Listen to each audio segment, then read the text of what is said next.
Well, today on our episode, we have some returning guests. We have friends of the show, or at least one friend of the show. I hope the other one is a friend of the show. You better be at this point. At this point, Eric, you better be a friend of the show. Definitely a friend of the show. We have Harold Schechter and Eric Powell, the creators of the brand new graphic novel, Dr. Werthless, all about Dr. Frederic Wertham and all of the true crime cases that he was involved in, and of course, all of the weird comic book shit that he got into later on in his life. How you doing today, fellas? Great. Delightful to see you guys again. Yeah, thanks for having us on again. Really appreciate it. Honestly, I just want to bring to the forefront how we were all discussing right before the show, how thoroughly our wives are preparing for after our deaths. And now that's the most true crime way to live. Yeah, my wife recently told me to get life insurance. I was like, how about you? She's like, I'm fine. I was like, what are you talking about? She's very healthy. My wife's always saying, like, well, assuming you predecease me, which she's obviously assuming, what am I going to do with this and that? So, yeah. So she's urging me to disperse my many, many possessions. Hopefully you guys will be the beneficiary someday. Yeah, give us your stuff. Yeah. Give us your stuff. Give me your stuff. I want your corpse. And I want to thank you while you're still alive. I can confirm this because I've already gotten a lot of stuff in the mail from Harold. Any x-rays of Albert Fish's needles anywhere in that stuff? No, but we did find those in the Library of Congress, the actual x-rays. Oh. Does it have like drawings of circles on it and someone write in red letter just like, wow? Like, is there any of that stuff like, oh no? But you can see, if you look at the back of the book, there's a picture of me holding it up to my own body, and it's a perfect fit. Oh my God! You're Albert Fish's body double. I know. It was like so exciting. That's incredible. So it was a little, I considered maybe taking it with me, but it was a little too large to smuggle out. I want to see that again. That's incredible. So, I mean, the reason why we're bringing up Albert Fish, take us through, like, who is the subject of your new book? Because the last book you guys did together was, Did You Hear What Eddie Gein Done? Which is absolutely fucking fantastic. Yes. But this one, you kind of went to the other side of the table. So walk us through, like, who is Dr. Frederic Wertham for the people out there who don't know? Well, Wertham was a very well-known New York psychiatrist in the 1930s through the 1950s. He has become infamous in the world of comicdom for spearheading a crusade against crime and horror comics in the 1950s that almost put the entire comic book industry out of business. And, when you ask pretty much anybody in the world of comic books, you say the name Wertham, they immediately spit three times, because, his name, he's so vilified in that world. But I knew about Wertham's earlier career from researching my book on Albert Fish and my book, The Mad Sculptor, about Robert Irwin, because Wertham had treated both of them. Wertham was a psychiatrist that Fish's lawyer called in to examine him before the trial. And at the time that Robert Irwin committed his notorious triple murder in 1937, Wertham was the head of the Bellevue Psychiatric Clinic. And at that time, New York City had this law that every convicted murderer had to undergo a psychiatric evaluation before his sentencing. So the judge could use that evaluation, again, in determining what sentence to impose. So I had known a lot about Wertham, and I knew, that there was much more to him than that view of him as this blue nose, hatchet carry nation-like censor. And at one point I considered doing a biography of Wertham, put that aside, and I will let Eric tell you how our collaboration came to be. Yeah, we were doing a promotional event for the Geen book in Portland, and we were kicking around ideas to do a sequel because we really liked working together. And I remember vividly crossing the street to the convention center, and Harold goes, "What about Frederic Wertham?" And being familiar with Harold's books, where he's a prominent character, I thought it would be great. We could do the history of comics, we could do true crime, combining all of these things. I just thought it would be a great topic. So instantly, that was going to be our next book. How would you do a sequel to Ed Gein? Would he dig himself up, or not a sequel as much as just a follow-up book? We were kicking around other subjects, like we thought about doing a killer children book, killer murders that had happened, because one of the great things about Harold's books, he likes to point out that we tend to think that today is the most violent time in American history, or the history of the world, whatever. And it's not necessarily the case. There were, killer children, throughout history. We just, provide them with more guns now. Yeah. It's easier for them to kill now. Yeah. It's just easier. Yeah. Well, we actually had talked about an idea, and even, went a certain way toward researching it, about doing a book called Before Eddie, which had to do with, earlier cases of necrophiliac criminals. Ooh, do tell. Yeah.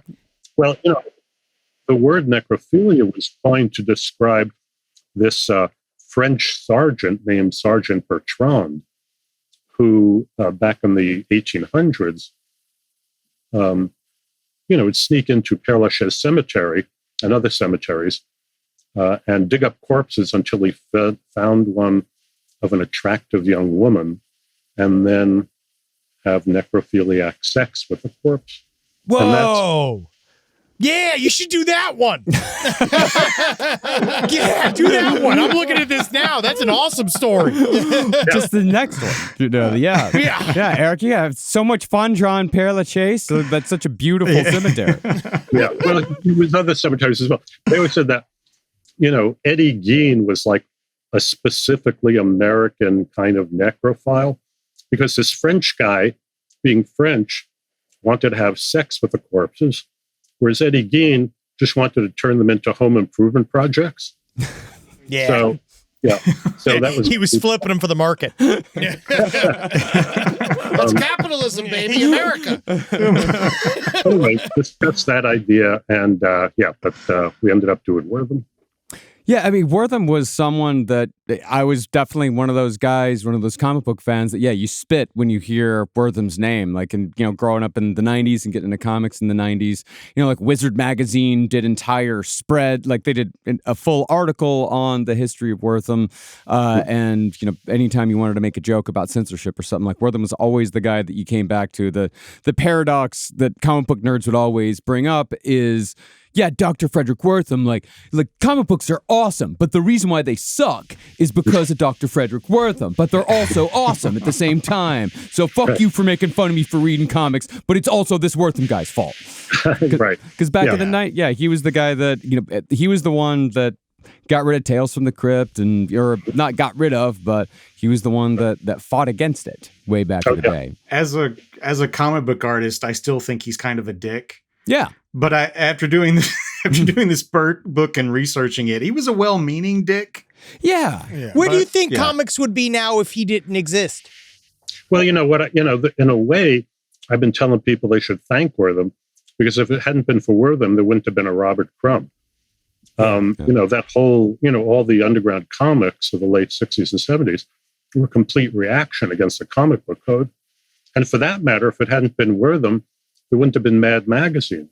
Yeah. And frankly, if I had my choice between Tales from the Crypt and all those Mad magazines, that so shaped my sensibility, I think I choose Mad Magazine. I choose Mad I Magazine choose every Mad time. Magazine, yeah. But I'll take the Tales from the Crypt TV show over Mad TV any day. That's All right. different. That's it. Mad Magazine is a part of why I am who I am. Yeah. It's a part of why all of us are the way we are who grew up during that time. So yeah, I mean, in a way, you have to take the long view of Wertham's influence or effect on the comic book industry. Yeah, because that was the most surprising thing about Wertham to me is that, you did, he is known as this, meddling biddy in the comic book world. For the audience that maybe doesn't know who Dr. Wertham is, could you explain a little bit of this more, just like more context? Like Dr. Frederic Wertham in the 1950s, how I knew him was he was the guy that decided that comic books were a moral panic in the United States. That the reason why we had so much juvenile delinquency and the reason why kids were murdering each other and just being general shitheads was because they were reading Tales from the Crypt. Got it. Or, even Superman. Like, he had a problem with even Superman. Even Blue Beetle, he had a problem with.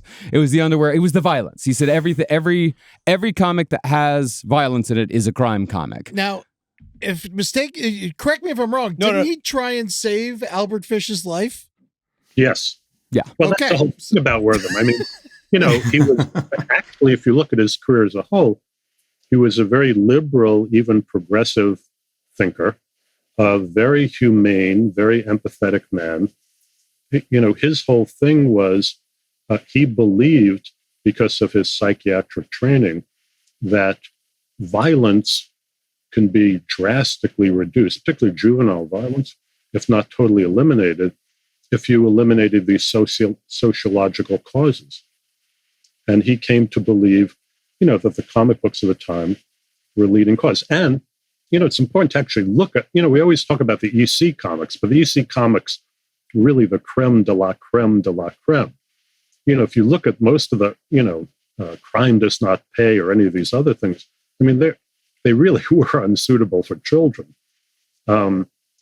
He couldn't really distinguish between the artistry of the EC comics and all these, this other exploitive trash, but there were a lot of incredibly sadistic, graphically violent comic books back then that kids, again, whether it had the effect on kids the way Wertham believed is another matter, but definitely something kids shouldn't have been reading. Yeah. And we pointed out in the book there's a lot of really terrible racial stereotypes in a lot of those early comics too. His arguments against that stuff were pretty valid. Yeah. I actually also wonder, we brought this up for some reason on the show the other day. Do you think that society might have also been vaguely different? Like at the time, like now we're kind of more cognizant of it. Dr. Wertham was really ahead of his time, but at the time period, a lot more 18-year-olds had actively killed people. Well, right? Like, you know what I mean? Like, in terms of gone to war, forced to go to war, forced to do things where I feel like we're a more soft generation. Like, I feel like a lot of people that were being shielded from comic books had actually seen way more physical blood than any of us. Well, that's very true. And also, Marcus used the phrase moral panic. At the time, there was this moral panic about juvenile delinquency. There was a poll taken by some major organization that found that juvenile delinquency ranked just below open-air atom bomb testing as a public concern. I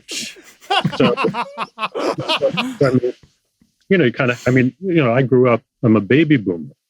I grew up with that, those fears all around me growing up in the Bronx, that there were these there were these gangs in the Bronx, Italian gangs, Irish gangs. I mean this in the nicest way, Harold, but I think that you could definitely be a significant victim for the greasers. Oh, totally. Absolutely. But anyway, so you also have to put it in that context. But the thing about Wertham,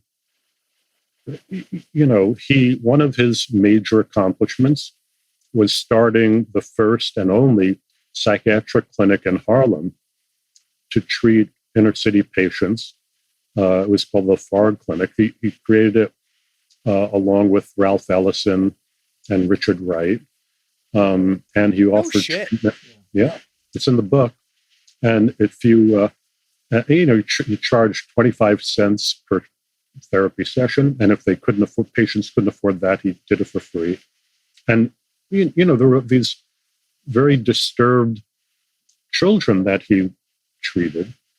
And one thing they all had in common was they were reading these comic books. So he decided that there was this correlation. But again, his motives were in a way very, very pure. He was trying to cure or eliminate juvenile criminality. So. Asking a kid in the 1950s if they're reading comic books would be asking a kid today if they play video games. Yeah. So if you're watch only YouTube. questioning, disturbed children, and the link is comic books. Every child was reading comic books during that time. They were selling millions of copies. Where do you think he would have stood on like a graphic version of the Bible? Well, that's a good question.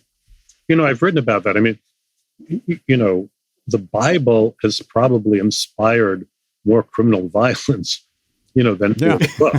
But I mean, Albert Fish, for example, he thought, he was cannibalizing Grace Budd because of something he read in the Bible. You see, no one had said that. He didn't ask that. He's like, what are you reading, Albert Fish? If Albert Fish said Superman, right, then we can talk about it. He's like, I love Superman. You know what I mean? That, then we can have a conversation. Yeah. Well, Albert Fish was sort of before the first issue of Superman, but I take your point. I wrote a book years ago called Savage Pastimes, A Cultural History of Violent Entertainment. And what it did, was demonstrate that, first of all, popular entertainment has always been incredibly violent, and it used to be more violent than it than it is now. Back in the day, during the Reign of Terror, a Sunday outing with your kids would take them to watch people being guillotined. And there were people, going around selling the kids little toy guillotines so they could go home and decapitate birds and things like that. But, but every time there's been a, new form of popular entertainment that has been aimed at a juvenile audience, going back to the 19th century dime novels, in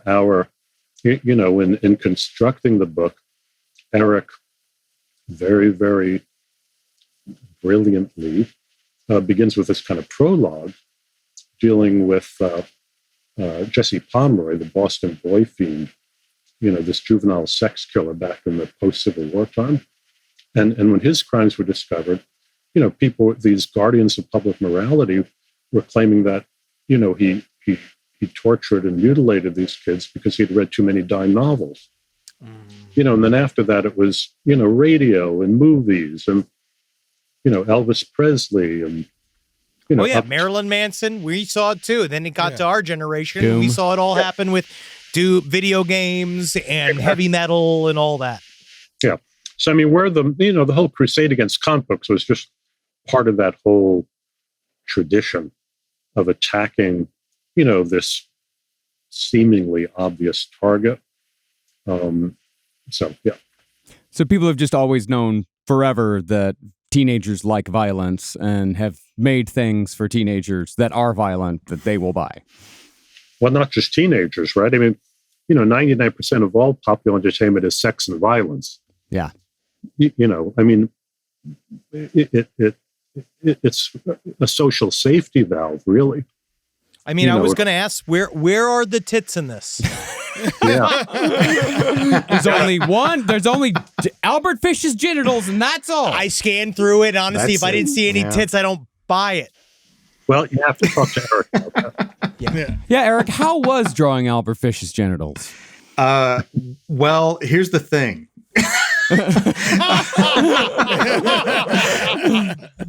So his description from his interview with Wertham, he talks about, being fully erect and all of these things. And I ran that by my partner, Andrea, and I was like, how much worse would it make this scene if I draw him, fully erect?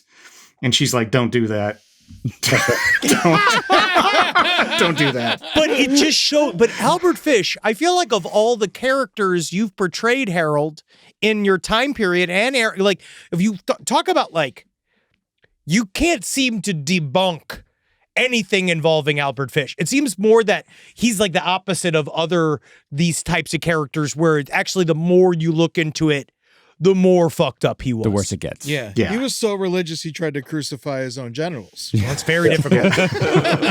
But like just the idea of being erect in that moment, I know that we are talking about it in a ridiculous way. To me, it's like that just shows that Albert Fish was something else. Yeah. Yeah, he didn't seem to be in it for the attention the way other serial killers are. He was just out of his freaking mind.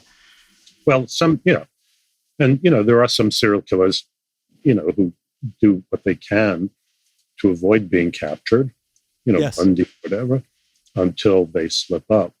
No, but Fish was unique, fortunately, in the annals of American crime. There was nothing, with people read our Eddie Gein book, they say, I kind of feel sympathetic towards him. There are some serial killers, who are just irredeemably evil. I consider, for example, John Wayne Gacy to be one of them. Same. You can't, there's no explaining away John Wayne Gacy's evil and the fact that he just would never give anybody any form of closure at all. Oh, totally. But the thing about Fish wasn't just his incredible malevolence, but it was also, as you were suggesting, that he practiced all these previously unheard of perversions on himself. This was a guy who liked to stick a long stemmed rose with its thorns on it, up into his urethra. Takes the kind of guy. He used to do his own self-fuse, right? He used to put he put wool up his butt, and then he'd set fire to it like he was a cherry bomb. Yeah, totally. Years ago when I was first researching Wertham's papers in the Library of Congress, one of the librarians came up to me. Wertham back then, of course, there were no Post-it notes. So whenever he wanted to add a note to one of his case files, he would just clip it on, write it on a piece of paper and clip it on. The librarian came up to me and said, somebody was doing research here not too long ago and left one of these little notes. And we're not exactly sure where it belongs. We think it's in the Wertham file, but we don't know, which case it belongs to. So I said, well, what does the note say? So the librarian looked abashed and said, it says, shove a red hot poker up my ass. So I said, oh, it has to be Albert Fish. I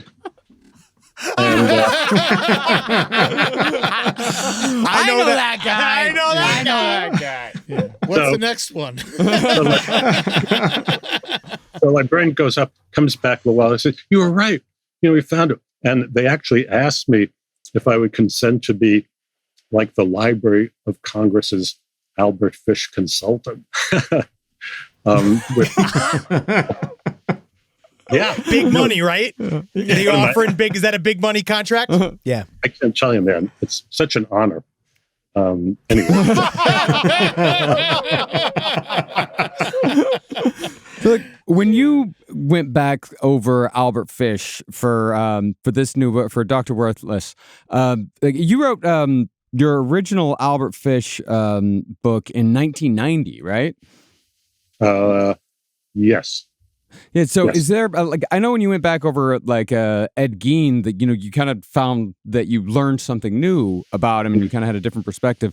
Did you find a different perspective on Albert Fish, or was it just like, oh, this guy's always been fucked up and nothing's changed? Yeah. By the way, before we proceed further, I want to make something very clear to you and your audience, which is, Eric was complete co-writer of the book. we've been on these interviews and people have identified me as the writer, but not only did he do the art, this amazing art, but he was complete collaborator on the writing. Nice. I always say No one of the shit. things. Yeah. Honestly, that's awesome. Yeah. Well, Harold's very kind to say that, because I made a social media post jokingly going like, hey, Crayon Boy make words too, so he's been very kind to make sure that people are aware of that. Oh, no, we've written enough comics to know what exactly the workload is between us and the artist, and how the artist, without the artist, comic books don't come out. Yeah. But Eric, you're also an incredible, for those of you listeners out there, like if you've never read The Goon, it's Goon rocks. Eric's creation. Like The Goon is, it's one of the best comics of this century. It's incredible. Like it is an absolutely incredible, and it's incredibly well written. So I believe 100% that that Eric is a co-writer on this one. So if you drew it and wrote half of it, that means Harold only did a fourth of the work. Does he owe you money? Yeah. How does that break down? Some residuals. That's exactly what I say. Say, love collaborating with Eric because he does most of the work. Perfect collaboration. But yeah, did you learn more? What else came out of the woodwork what else came out of Albert Fish? Well, when I was originally researching, not so much the Fish book, because with the Fish book I had a complete trial transcript that I managed. I don't know if I've ever told you the whole story, but when I was working on researching the Fish book, I knew, who his lawyer was, and Fish had been. I was living up in Westchester County at that time, suburb of New York. And I knew Fish had been tried up around there. And I knew his lawyer had lived, up around there in Poughkeepsie. So I got a phone book, and the lawyer was named Dempsey. And I looked up, and there was a Dempsey in the phone book. And I thought, well, it's probably his son. This was 1990. The Fish trial was like 1934 or something. And I called the number. Turned out it was Dempsey himself. He shit. He was in his 90s, not only still alive, but still practicing law. Jeez. Whoa, that's an old ass lawyer. Yeah. That's an old lawyer. So, I went to visit him, and he had a complete trial transcript, without which I knew I couldn't write the book. So, I asked, if I could take it and Xerox, just to a local, Office Depot or whatever. And he said, no, I can't let it out of my hands, because I had another copy and somebody took it and never gave it back. So I took my car keys out of my pocket and gave it to him. I was parked right outside his office. I said, see that car? If I don't come back with this thing, you can have my car. He said, no. So then, this Toyota venture is all yours. So I briefly thought, because no one else was in the building, of killing him. The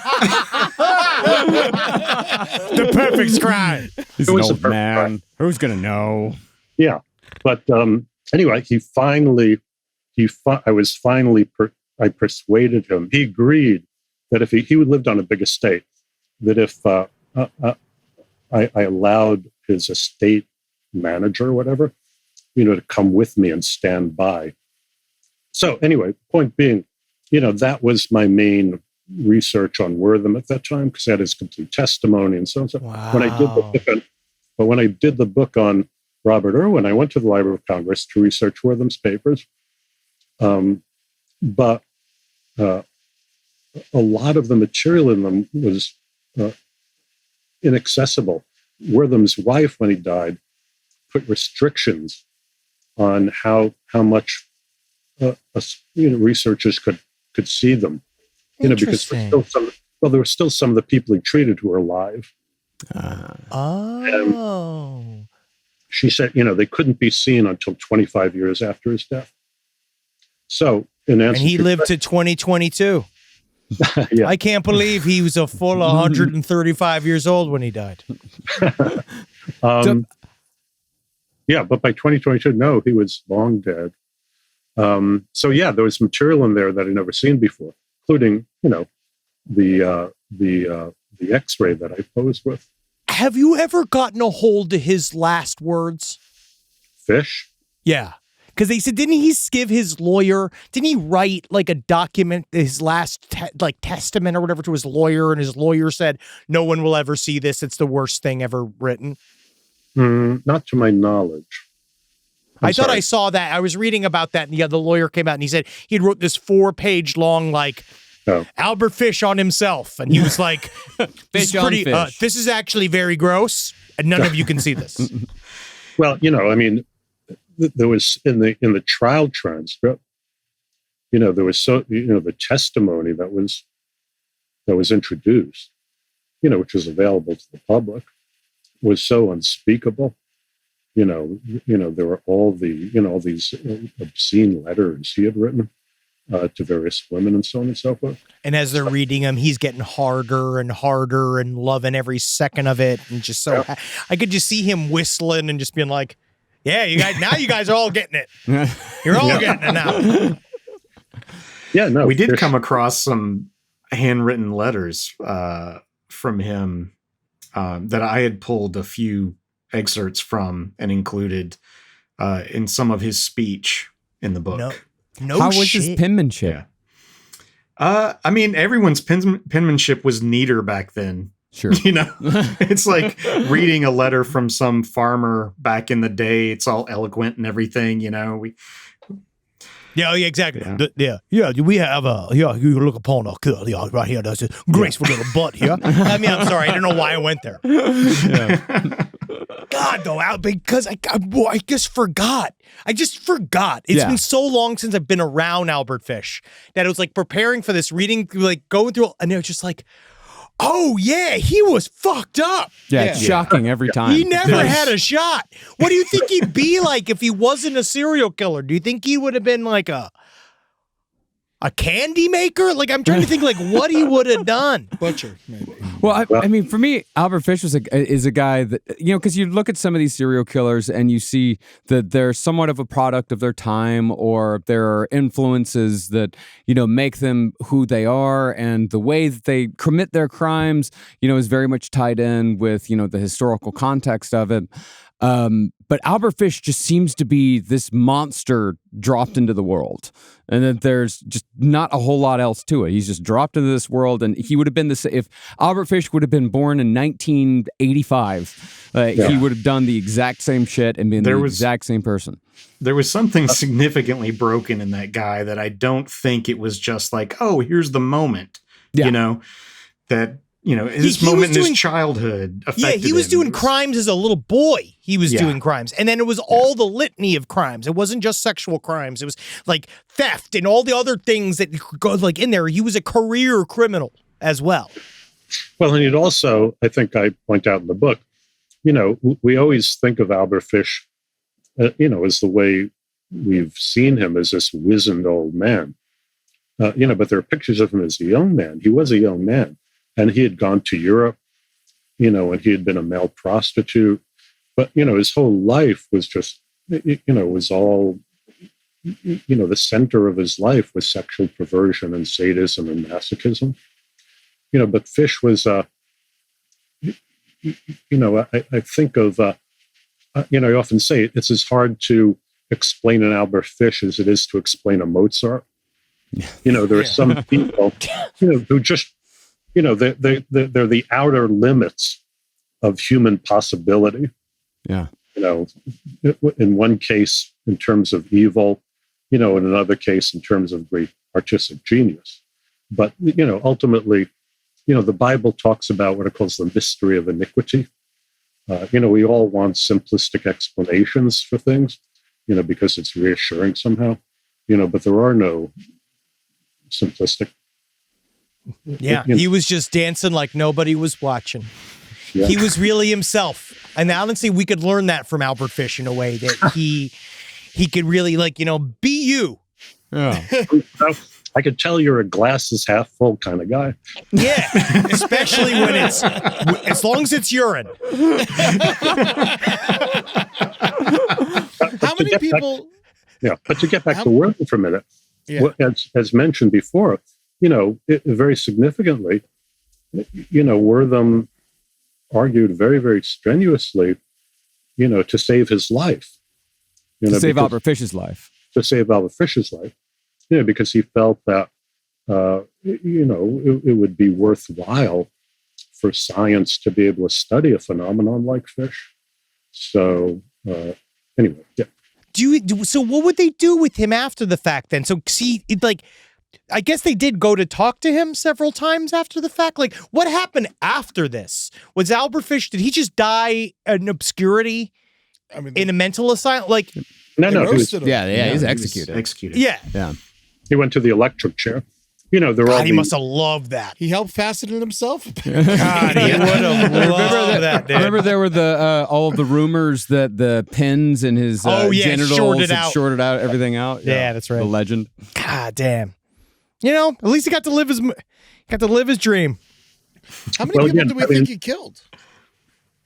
Well, Eric just did this amazing job, of depicting the fish case, which obviously, is very hard to do. I don't want to say, tastefully or, in a way that is acceptable. As non-exploitive as possible. Yes. Yeah, the thing we really won't ever know the extent of his crimes because he focused a lot on black kids, because they wouldn't report it, which we focus on in the book. That he, a lot of his targets were these black children that he could just get away with this kind of thing with. Yeah, and to that point, like, do you think that Dr. Frederic Wertham, of course, later on, opened up the clinics in Harlem, was also like heavily involved in major desegregation, cases, as an expert witness. Do you think his experiences with Albert Fish early on, knowing that sort of thing, do you think that pushed him more towards being more sympathetic or be like seeing that, people need somebody on their side? Well, I mean, it's possible, but again, Wertham, paradoxically, as I said before, was very progressive and very liberal. He was not. We show in the book, for example, there's one of the things Eric and I discovered was this correspondence between Wertham and this very tormented gay guy down south. And Wertham was extremely sympathetic towards him, and urged him not to, beat himself up over it. That it was perfectly normal for certain men to have those urges.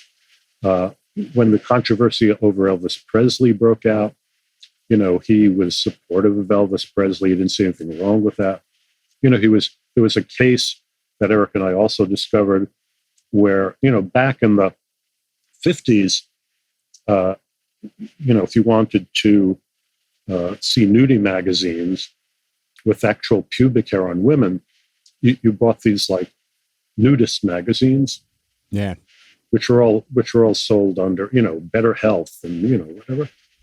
Yeah, and it was like having supposedly- families kayaking and stuff. Yeah. Supposedly educational. Yeah. So some guy was being prosecuted under an obscenity law for having sent them through the mail. Wertham came to his defense. He saw nothing wrong with healthy human sexuality or portrayals of nude people. So again, he wasn't, this censorious guardian of public morality that people think of him as. And, our country has produced quite a number of. It's so interesting because usually you do have people when they do talk about this stuff, they usually do link sex and violence together, but Wertham didn't seem to do that at all. No, it was strictly He did a little bit in the context of the comics. He would talk about sexuality. He had a big thing with Wonder Woman and everything. Yeah. Did he have a thing with Batman and Robin, or was that another? Yes. Is that another rumor? No, that was he listed that in Seduction of the Innocent. Yeah, but no, he knew he had interviewed Freud, and he knew everything there was to know about Freudian psychoanalysis. But when he came to America, he trained under the psychiatrist named Alfred Meyer at the Phipps Clinic in Johns Hopkins. And unlike Freud, who always emphasized childhood complexes and repressed infantile memories and so on, Meyer was very focused on environmental and social influences, that affect mental health. And so, again, Wertham came to believe, he did not believe, as I do, and I'm sure many of you guys do, that human beings were innately violent. He believed that violence was all, violent actions were all produced by environmental and social factors. Again, surprisingly simplistic view, given the man's sophistication. But that's what he believed. And that's what really surprised me about him is that as many, because he studied so many true crime cases. I mean, the man was immersed in violence. He wrote book after book about case after case. But the conclusions, why do you think his conclusions were always so simplistic in the end? Was he just too much of an idealist? He was an idealist. He really believed that violence and, could be, if not totally eliminated, drastically reduced, if people at a young age were not exposed, to these negative images and so on, as well as other things like racism and bullying and so on and so forth. But that was his orientation. That's insane. Yeah. But, and especially coming out, didn't he also, come out of Nazi Germany? Or not, he wasn't himself a Nazi, but, he saw it, right? Well, he didn't come out of Nazi Germany. He emigrated before. But, he was Jewish. He was aware of Nazism. One of his problems with Superman, is that he felt it was promoting, this image of the Ubermensch, which is interesting, but it was also created by two Jewish creators. Totally. Yeah. Yeah. Which is very interesting. Yeah. And now Superman's back to being Jewish. Yeah. Yep. It's nice. So, Wertham, again, have this surprisingly, again, simplistic kind of monkey see, monkey do view of how the adolescent mind worked. And he failed to see, the way in which sex and violence, this sensational material serves as a kind of, a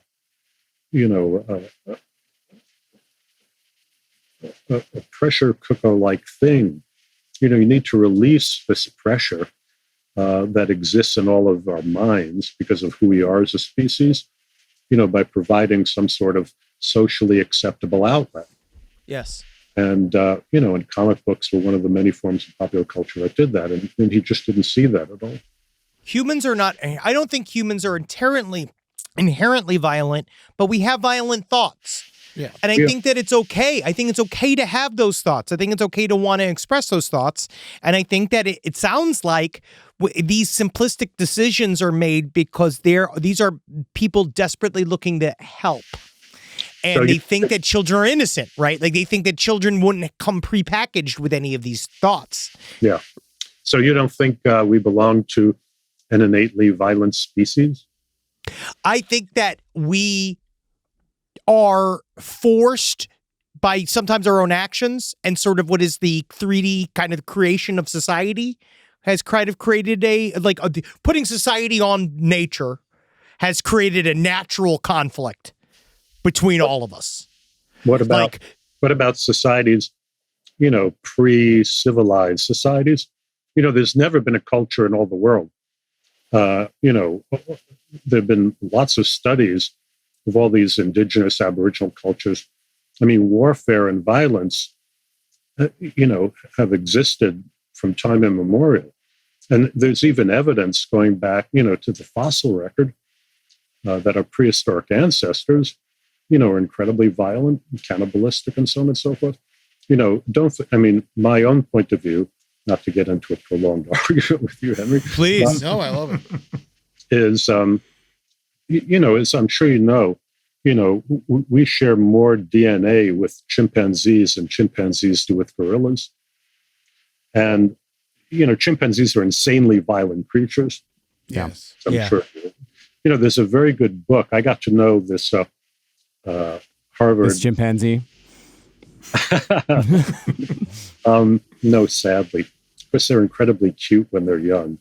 But anyway. And then they rip your face off. Yeah. Yeah, and then they rip your face off. There's a book that I recommend to you called Demonic Males by a Harvard anthropologist named Richard Wrangham, W-R-A-N-G-M, who, lived among chimpanzees and studied them. And again, interesting. They commit atrocities that are very much like those of serial killers. If a chimpanzee from another territory happens to wander, into their area, they'll disembowel him and dismember him and drink his blood and so on and so forth. So, they'll steal babies from other groups and wipe out all the babies. They'll do kind of stuff like that. Do you ever feel that maybe that kind of what I was saying before, that violence actually used to be way more a part of our everyday life? Absolutely. I think that humans, obviously coming up, we had to kill things often. We had to kill to eat. Right. And now we don't do any of that really, unless you're Joe Rogan. Like, you're not out there doing stuff like that for the most part. And I just wonder if, because kind of like that, right? Like, I think they say like modern humans started 75,000 years ago or something like that, like along that lines. And we've had modern civilization for about like 1,000 years or so. Like, it's not, we are way more ancient than we are new. Right. And so I just wonder if that stuff it's got to go somewhere. That those feelings, the thing that was a natural part of our lives and way we live, like that has to go somewhere. Absolutely. Well, I always think, the beginning of Kubrick's 2001: A Space Odyssey, that famous jump cut, where, the ape-like creature, kills some, the first killing, and then he throws it, and then it cuts to a spaceship. And to me, that encapsulates the reality. We've advanced technologically like that, but we're still those killer apes. And that's why we need violence in our popular culture, to serve as a kind of safety valve for all those, those impulses, to live them out vicariously. And again, it's something Wertham didn't understand. You just blew my mind, Harold. I didn't understand. That is what that scene's about. Yeah. Now, Wertham, obviously against comic books.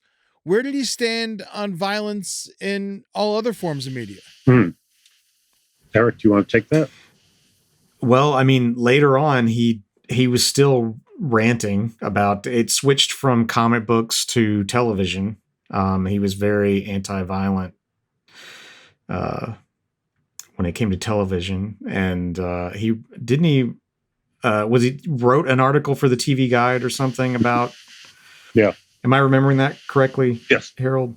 Yeah. Well, there was he was particularly went after shows like The Untouchables. Yeah. Westerns.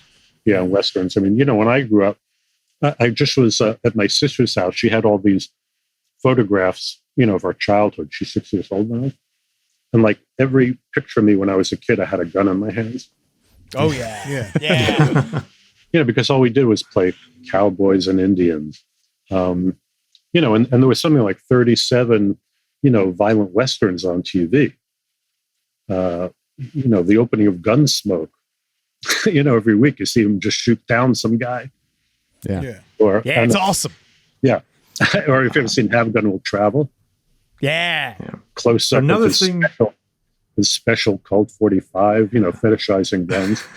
So, but again, that's one of the major purposes of it's one of the great things really about violent popular culture. You know, again, it serves as this psychological, as I said, safety valve. And it also makes money, you know, for, you know, the society.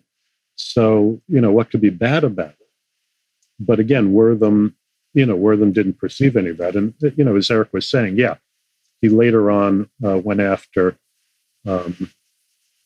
during that period, you know, there was a lot of controversy about the level of violence on primetime TV. And, you know, he did write about that.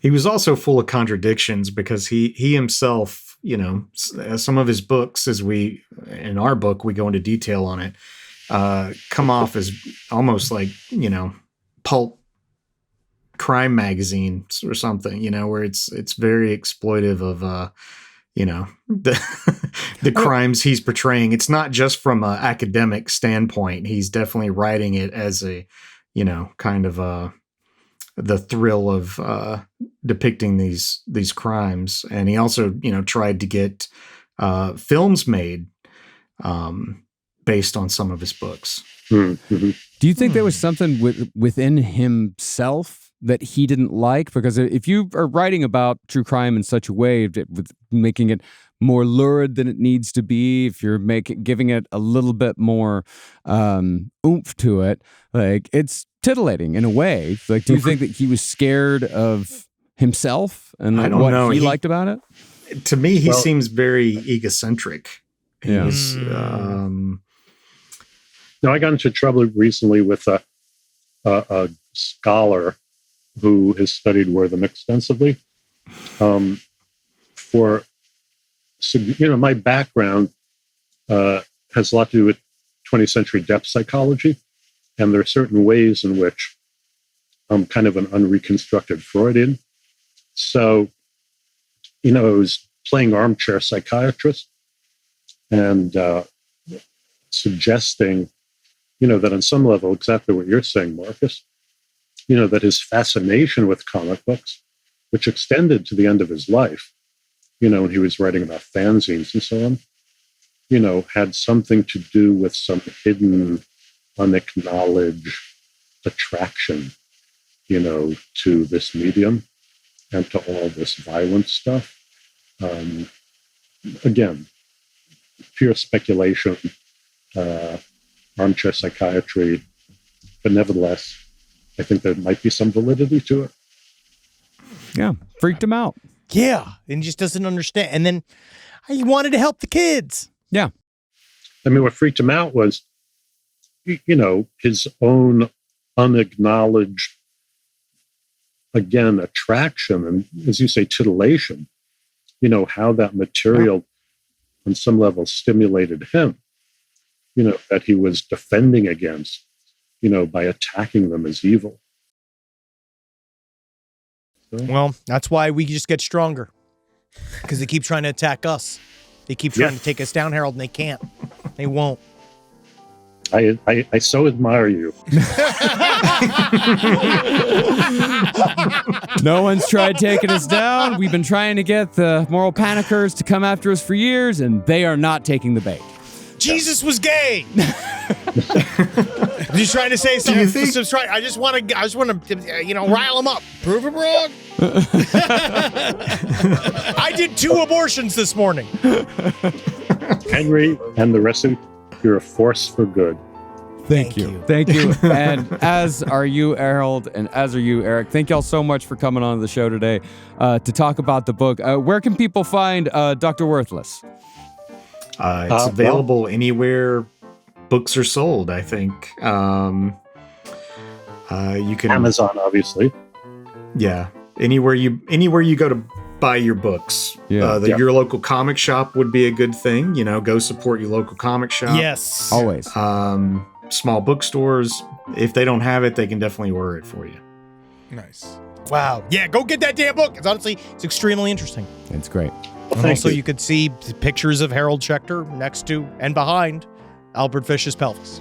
Yeah. In the music shop. You should go from Elvis the pelvis to Albert the pelvis. Yeah, you should see it in color.